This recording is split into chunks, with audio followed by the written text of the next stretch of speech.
pinaninindigan ng defense panel. At yun din ang mga pinagdadaldal, sinasabi sa propaganda ni Harry Roque para hindi pag-usapan yung kanyang sariling problema, pag-usapan yung problema ng iba. Huwag kami, Harry Roque. Alam namin yung ano mo, alam namin yung laro mo. Hindi mo kami maluloko.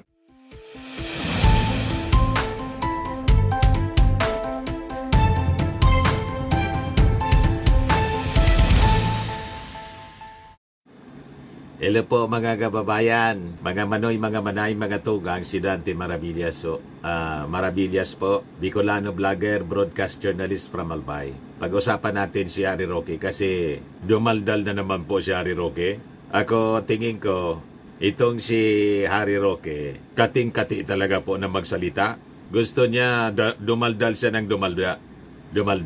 Siguro pag hindi ito nakapagsalita, ang feeling niya siguro, mga kababayan, sumisikip yung kanyang dibdib. Pero alam natin, ang intensyon ni Harry Roque kung bakit daldal siya ng daldal ng kung ano-anong mga bagay para lang i-cover up niya yung sarili niyang problema na kinasangkutan. Kaya ang topic niya, kung ano-ano po ang pinakikialaman. Ayan ba? Sabi niya dito, BP Sara trial unconstitutional, invalid in the 20th Congress. Sabi ni Atty. Harry Roque, medyo maayos pa yung itsura niya rito. Hindi pa pasmado. File photo niya yun, mga kababayan. Nung nasa poder pa siya. Spokesperson ni Digong. Pero ngayon po, palaboy na kasi si Atty. Harry Roque doon sa Europe. Nangayayat na po. Parang nalipasan ng gutom. Naging yagit na po si Atty. Harry Roque dahil sa kanyang katarantaduan. Di ba po? Ano, tingnan niyo, nangangayayat siya. Yang mga ngiti niya po, mga kababayan, punong-puno ng pait. Plastic lang yung kanyang ngiti para isipin ng mga mamamayang Filipino. Okay siya. Pero tingin natin, grabe na stress niya, no? Ni Atty. Harry Roque dahil sa kanyang katarantaduan. Ito naman mga kababayan yung panibago niyang pahayag. Yung impeachment case daw laban kay Vice President Sara Duterte is both unconstitutional and procedurally defective, urging the Senate to dismiss the complaint outright. Sabi ni Risa Hontiveros, umuwi ka na rito. Yan o. Hontiveros rebukes Roque who sought her ouster. Stop being a fugitive. Mamaya, pag-usapan natin itong ibang issue din ito, mga kababayan. Yung tungkol siya doon sa mga testigo o sa isang testigong bumaliktad na nakusasyon ni Harry Roque, binayaran daw. Yung testigo laban kay Kibuloy, ni Risa Hontiveros, binayaran daw ni Risa. Bukas magpa-file po ng kaso. Pupunta sa NBI, mga kababayan si Risa Hontiveros para mag-file ng reklamo. Ngayon, balikan natin muna itong unang statement ni Atty. Harry Roque. Unconstitutional daw. Both unconstitutional and procedurally defective. Talagang burugsukan nitong si Atty. Harry Roque. Lahat baliktad yung sinasabi. Ang unconstitutional po, yung motion to dismiss ni Bato. Di ba? Yun ang malinaw. Unconstitutional at yung sinasabi ninyong procedurally defective. Yun mismo na aksyon ng inyong mga kaalyadong senador, lalo na po si Bato, si Alan Peter Cayetano, si Bongo, si Robin Padilla. Lahat ng aksyon nila unconstitutional. Saan dinidescribe po ninyo na unconstitutional? Yun mismong galawan ng mga kaalyado ninyo. Pero yung kaso mismo, filed. Impeachment case filed or transmitted by Congress na sinasabi ninyong unconstitutional, procedurally defective, malinaw na baseless po yung pag-remand at saka motion to dismiss na inalaw ni Chis Escudero, imbes na i-out of order yung motion, yon ang malinaw. Hindi ako nagsabi niyan. Yon ang malinaw na unconstitutional. sabi mismo ng mga constitutional experts. Mas kami maniniwala sa mga constitutional experts tulad ni Atty. Rene Sarmiento kasi constitutionalist siya. Saka si Christian Monzon. Sila yung nag-draft ka ng konstitusyon. Credible sila to speak of the constitutionality and unconstitutionality ng mga aksyon na ginawa ng Senado at ng Congress through the prosecution panel na nag-transmit ng impeachment case sa Senado. Kayo man lang po yung nagsasalita na ganyan. Kasi yung pag-iisip ninyo, tawag dito sa amin suhi. Baliktad. Baliktad yung pagkaintindi. Tama? Harap-harapan yung pagpilipit ninyo sa ating saligang batas. Mismong yung ating mga legal luminaries, mga deans, former justices ng Supreme Court, Chief Justice, Senior Associate Justice, tulad ni Carpio at ni Renato Pono. Imagine, mga bigatin po na mga abogado ang nagsalita, alangan mang maniwala kami sa inyo na isang pugante. Di ba? Wala kayo pong credibility. Kung talagang naniniwala kayo dyan, sumama kayo sa defense team ni Sara Duterte. Kaya nga lang, ayaw man ninyong umuwi. At saka, dyan nga, nag-apply ka kay Sara Duterte na maging defense lawyer ni Digong sa kanyang ICC case. Tinanggihan ka, ang ibig sabihin, pati si Sara Duterte walang tiwala sa pagiging abogado po ninyo, international lawyer. Hindi siya naniniwala. Kasi kung naniwala siya, sinama ka sana sa team.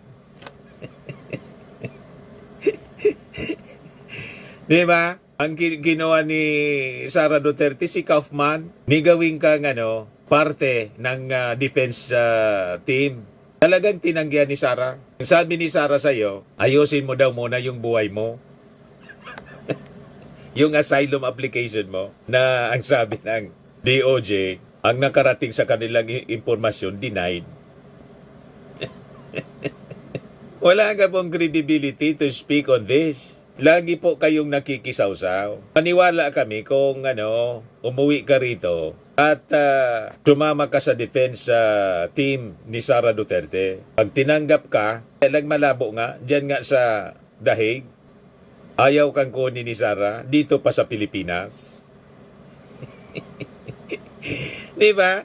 Sabi dito sa balita, mga kababayan ng Bilyonaryo News, in a Facebook live session, Rocky backed the Vice President's position that the fourth impeachment complaint filed against her violates the 1987 Constitution, once impeachment per year rule. Sabi ni Roque, bilangin mo 1, 2, 3, 4. Hindi mo kailangan ng Doctorate of Laws para maintindihan na labag ito sa saligang batas, sabi ni Roque, referring to the sequence of 4 separate complaints filed in late 2024. Talaga ito si Roque. Kinokomplika yung mga simpleng bagay. Pinaliwanag na yan ng mga congressmen, ng House prosecutors. Walang violation sa 1-year bar rule. Yan ito yung malinaw. Impeachment fact check. Yes, 4 complaints were filed against VP Sara Duterte. But under the 1987 Constitution, only 1 impeachment proceeding can be initiated per year. The Supreme Court says a proceeding is initiated only when a verified complaint is filed and referred to the House Committee on Justice. Malinaw yung tatlo. The first 3 complaints were not referred. Ang ni-refer, mga kababayan, in fact, hindi man ni-refer, kundi diretso na. Kasi it was endorsed by 215 lawmakers, yung 4th complaint. So as it was endorsed, yung 4th complaint, noong February 5 ng 215 lawmakers, yon ang naging official impeachment proceeding. This means the articles of impeachment are constitutional and valid. Ito yung valid.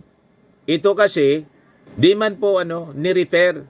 Yon ang pilit mga kababayan na pinaninindigan ng defense panel. At yun din ang mga pinagdadaldal, sinasabi sa propaganda ni Harry Roque para hindi pag-usapan yung kanyang sariling problema, pag-usapan yung problema ng iba.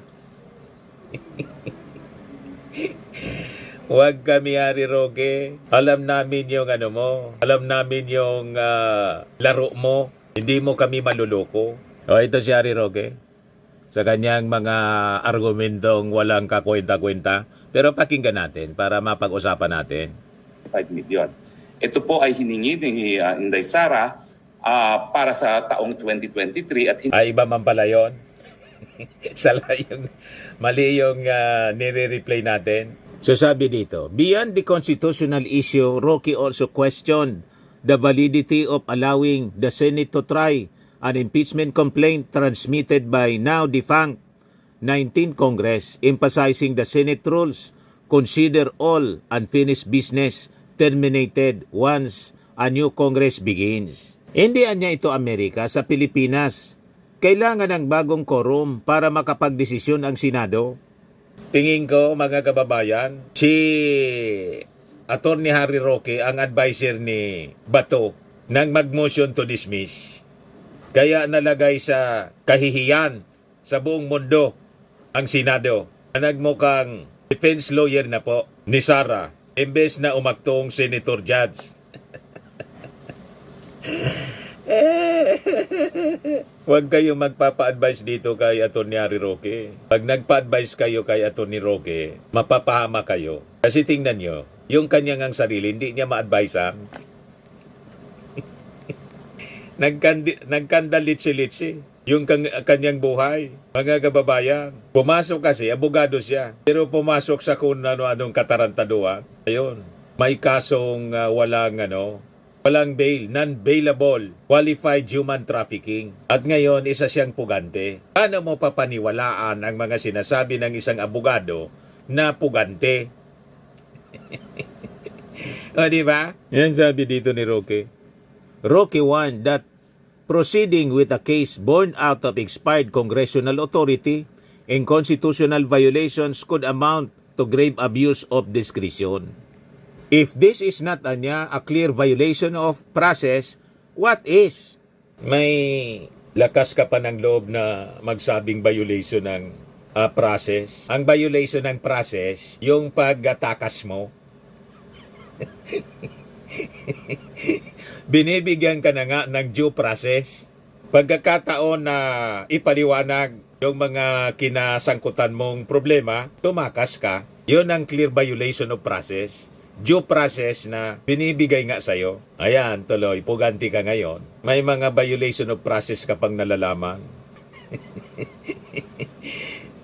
Roque concluded by calling on the Senate to weigh not only the legal merits but also the wisdom of prioritizing such a case amid more pressing national concerns. Yung impeachment case po kay Sara Duterte is a pressing national concern. Kasi imagine sa Article 1, yun ang pagbabanta sa ating Pangulo. Imagine kung i-execute ni Sara Duterte yung kanyang pagbabanta laban sa ating Pangulo. Patayin ni Sara, si may kinontrata na siya. No joke, no joke. O diba? Magkakagulo yung ating bansa. Kasi siya pati ang successor. Siya yung uupo. Imagine that. Anarchy will reign. There will be chaos in the streets. So this is a pressing national concern. Na dapat yung banta sa ating Pangulo mawala.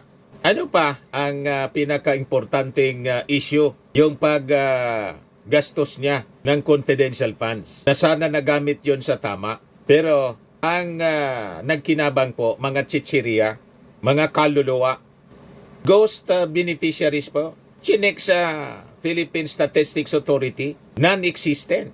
Yan sabi niya dito. Ang tanong, pag-aaksayan ba ng panahon ang impeachment na ito habang may krisis sa gitnang silangan at milyon-milyong Pilipino ang kailangang ipagtanggol? He said, policy makers din kayo, unahin ang dapat unahin. Sa krisis sa Middle East po, unang-una tapos na yung giyera. Pangalawa, yung mga Pilipinong nangailangan ng tulong po, maripatriate na po. Paso na po ang inyong mga issue. Ginawa na maayos yung naging response ng ating gobyerno sa krisis. Ang asikasuhin mo yung buhay mo. Kung gusto mo makisawsaw dito sa impeachment, umuwi ka rito, mag-volunteer ka kay Sara na maging defense lawyer. Sumama ka sa 16-man defense team ni Sara Duterte. Yan ang pwede mong gawin. Now na. Hindi yung daldal ka ng daldal dyan sa YouTube channel mo. Sabagay, kumikita ka rin dyan sa YouTube, sumusweldo para pang-sustain sa pangangailangan mo dyan habang malapit ka nang maging stateless. Ano ba? Malapit na. O ngayon, dina-justify ni Harry Roque si Sara sa paggasta ng confidential funds. Yan sabi rito sa report ng Abante News. Roque sinalag paggasta ni BP Sara sa confidential funds. Dina-justify mo yung paggasta ni Sara Duterte ng confidential funds. Baka kasama ka dun sa mga nagkinabang sa confidential funds kasi nakasulat na mga pangalan. Lahat piki. Di ba? But anyway, pakinggan natin yung kanyang sinasabi dito tungkol sa confidential funds ni Sara Duterte. 125 million. Ito po ay hiningi ni Inday Sara para sa taong 2023 at hiningi niya ito matapos sila ito po ay para sa 2023, hiningi ito ni Inday Sara nung matapos sila manalo. Okay, di ba ang pagkapanalo 2022, ubos na ang pera. So humingi ng confidential funds, no? Ang definition po ng confidential funds ay pagkalap ng impormasyon sa mga ahensya ng gobyerno na nangangailangan ng mga ganyang impormasyon na binibili talaga o binabayaran. Now, ang problema po dito ay sinasabi lang nila na merong maling paggasta ng confidential funds. Pero ang nagdedetermine po sa ating saligang batas, yung ahensya ng gobyerno na merong primary jurisdiction para sabihing illegal ang paggastos ng confidential fund ay ang Commission on Audit. Now, ang nangyari po dito sa first, second, and third quarter ng 2023, lahat po ng disbursements ng Commission on Audit ng Vice President ay naaprubahan ng Commission on Audit. Yung paggasta ng mga 72 million sa fourth quarter ng 2023 ay na-disallow. Pero hindi po yan na-disallow dahil ito po ay maling paggastos. Kung hindi, mayroong mga forms na hindi pa nasusumite ng Office of the Vice President. Iba po yung disallowance dahil mali ang paggastos o linustay or binulsa doon sa disallowance na mayroon lang kulang na mga forms. O ito Attorney Harry Roque. So kung ganun pala yung naging sitwasyon, wala mang problema sa paggagasta ng confidential funds. More na dapat isulong ni Sara ang trial. Bakit dismissal? Pati kayo, gusto ninyong ipadismiss ang impeachment case without the benefit of trial. More na dapat isulong ninyo yung trial, yung original niyang planong bloodbath, para doon ilatag itong mga posisyon ninyo. Tapos ikaw, na nagsasabi ng ganyan, kung hindi ka tanggapin bilang defense team kasi 16 katao na yung nasa defense. Plus yung mga senador, 18, kailang nagbago na ngayon yung komposisyon na pumabor kay Sara. Walang rason na pigilin ang impeachment trial. Kasi ma-acquit si Sara. Di ba? Pag yan mga argumento ninyo, kwento ninyo rito sa YouTube channel ninyo, napatunayan na talagang yan ang totoo, walang linustay, o di, very good, acquittal ang magiging sentensya sa kanya. So, finally, matutuldukan yung issue ng maling paggastos. Di ba? Malilinis yung pangalan ni Sara Duterte. Pero, ang style ninyo kasi, pinipigil ninyo na matuloy ang impeachment trial, dismissal kaagad. Ang ibig sabihin niyan, guilty. Hindi po ninyo maluloko, Attorney Harry Roque, ang mga mamamayang Filipino. Pag pinigil mo ang trial, napakalinaw, guilty ang ibig sabihin. Kasi kung hindi siya guilty, siya na mismo ang magsasabi, let's do it. Bloodbath tayo. Anong nangyari yung bloodbath naging, sabi ni Attorney Bocoy, naging bubble bath. Sabi naman ni Attorney Princess Abante, Wisik-wisik na lang niya.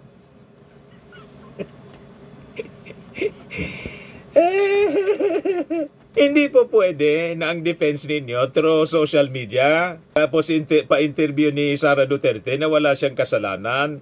At saka yung pagsagot niya doon sa summons na basta na lang yung sinabi na walang katotohanan. Sabi ni Atty. Bocoy, napakalinaw yung punto at tama si Atty. Bocoy. Pag dinismiss mo niya yung mga akusasyon na walang katotohanan, dapat may paliwanag ka bakit walang katotohanan. Dapat may kasunod sapagkat ito ang ebidensya namin. Wala kaming ginawang mali.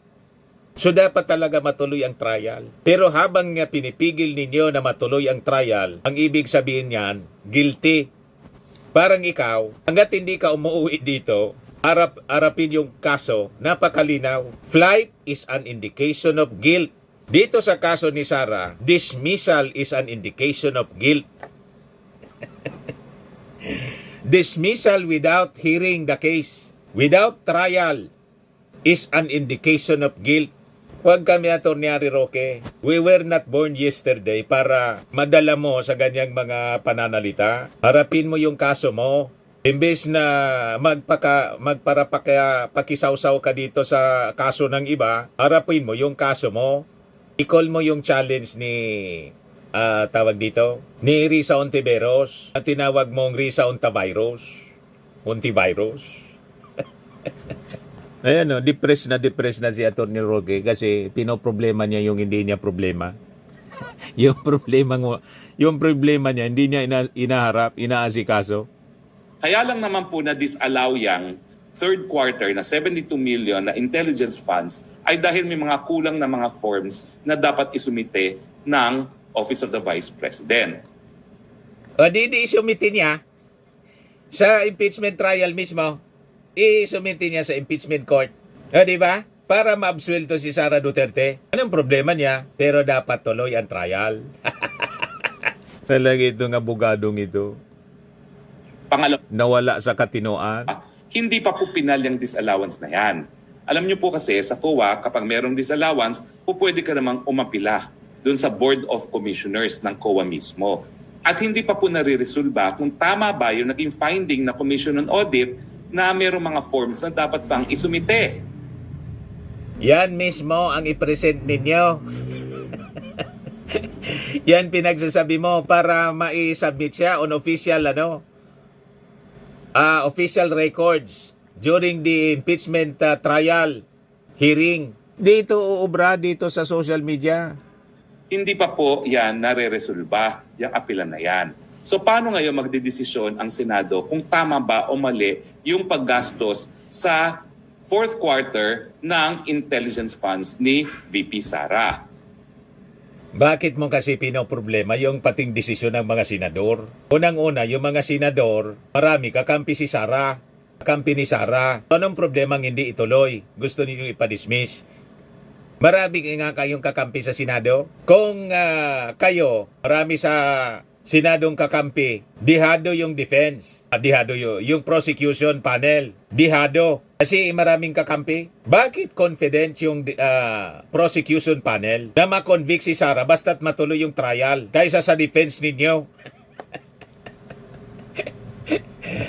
O, di ba? Malinaw na ang ibig sabihin. Mahirapan kasi yung defense sa bigat ng mga ebidensya. At mahirapan din yung mga kalyado ninyong senador na i-acquit si Sara. Kasi magbabackfire sa kanilang politika, karira politika, pagkitang-kita ng publiko na guilty si Sara pero in-acquit nila.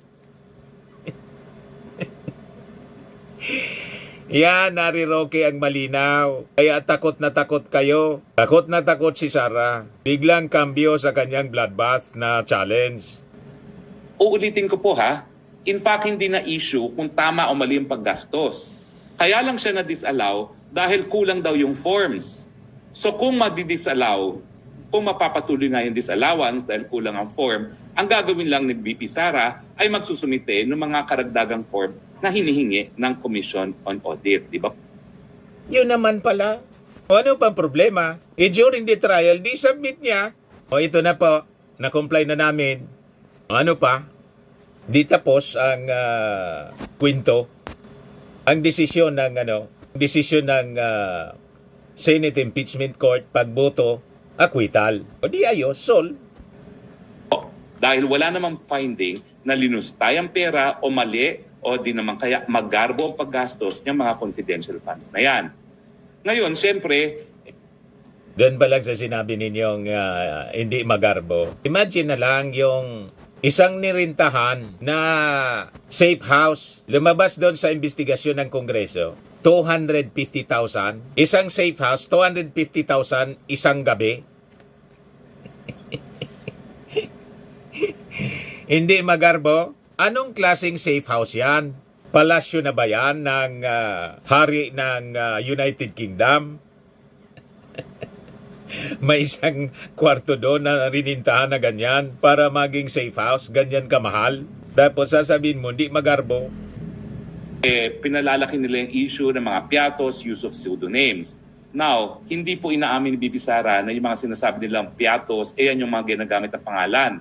Pero standard po yan sa confidential fund na talagang gagamit ka ng pseudonym. Kasi confidential nga eh. May kinalaman sa national security.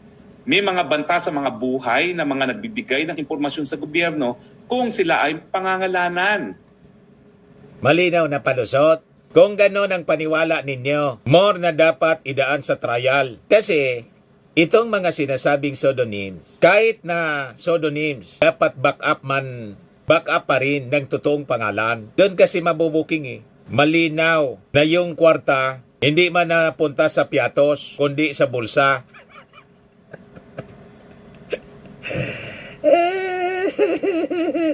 Huwag kami, Harry Roque. Patunayan ninyo na tama yung paggamit. Tuloy ang trial. So, tanggap po talaga ang paggamit ng intelligence fund, ng confidential funds para bumili ng impormasyon sa mga bagay-bagay na nakakaapekto sa national security. At naintindihan naman natin kung bakit bilang Vice President, yung tagapagpatupad din ng batas at bilang kalihim ng Department of Education, dahil alam naman natin na mga komunista ay pilit na pinapasok ang ating mga eskwelahan, talagang kinakailangan nating ma-monitor kung anong ginagawa ng kalabang natin ng gobyerno na ang teroristang CPP-NPA. Malinaw yung testimonya. Ang gumastos doon sa mga seminars ng Armed Forces, yung Armed Forces mismo, wala mang contribution yung DepEd. Pero pinalabas, may ginastos galing sa confidential funds para sa seminar. Pero wala man talaga. Yan ang lumabas sa investigasyon po eh. Ginamit yung mga pa-seminar, mga kababayan, para ma-disburse yung kwarta. Pero wala man natanggap sa seminar, yung pa-seminar ng Armed Forces. Nagamit pa yung Armed Forces. Ito yung dapat gawin mo, Attorney Harry Roque. Sabi ni Ontiveros, stop being a fugitive. Sabi ni Risa, the filing of an ethics complaint is open to everyone. Gustong patalsikin daw si Risa, sabi ni Roque. Open na niya yan to everyone. But I think Harry Roque is talking too much.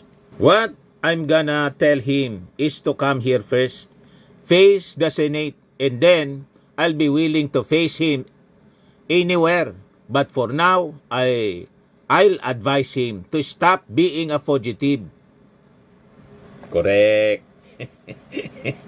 Diba? Umuwi ka na, Harry Roque. Tago ka ng tago. Harapin mo, face the music.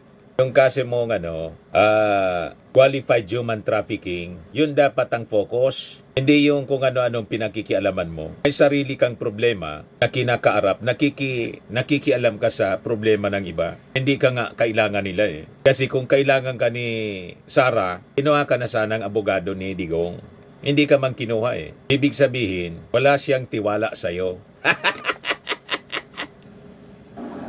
Sa mga naghanap ng malinis and spacious fitness gym, pumunta lang po kayo sa aming Colossal Fitness Gym. We also offer Grab Car Rental with our brand new 2023 model ng Toyota Innova. We also accept booking for those who are planning to travel via PAL, Cebu Pacific, and other airline companies, local and international, and bills payment for Meralco Bills, PLDT, Aleco Bills, etc. Ang Colossal Fitness Gym is located at 3rd floor Security Bank Building, Lanco Business Park, Legazpi City, Albay. For inquiries, look for Chilon Maravillas. Contact number 0966-802-0949. Yan yung aming Innova. Lagi na pong matao sa amin. Pati mga foreigners po, tingnan ninyo. Mga British tourists sila. Ang lalaki ng katawan na, mga kababayan, nag-gym sa amin. Ito naman po, Indian National. Ito mga mga European sila. Ito naman yung bago naming product na binibenta online, iGlow Serum. Whitening po siya galing sa South Korea. Tingnan ninyo yung epekto sa aking anak na architect entrepreneur, Riz Maravillas. For inquiries, look for Riz Maravillas on FB. Ito naman po, Firmax Firming and Lifting Cream. Pinapahid po ito sa mga pulses and affected area. Mahina po ito sa mga pains at paninigas na mga kasong-kasuan. Ito po, Automax Radiant Serum. Sa mukha naman yung application. Anti-aging po siya. You will look 10 years younger than your age. Ito naman po yung bago naming product na binibenta online. I Am Worldwide Amazing Pure Organic Barley Powdered Drink Mix from Australia. Endorsed by Maritoni Fernandez, cancer survivor. Yung mga health benefits niya, boost immunity, improves digestion, enhances energy levels, packed with antioxidants, and prevent cancer. For inquiries, look for Riz Maravillas. Message na lang po ninyo sa messenger niya. Sa mga mahilig naman po sa mga imported bags and wallets, Eileen Closet po. Message na lang po kayo kay Ma'am Eileen Rosales. Nakabase siya sa Amerika.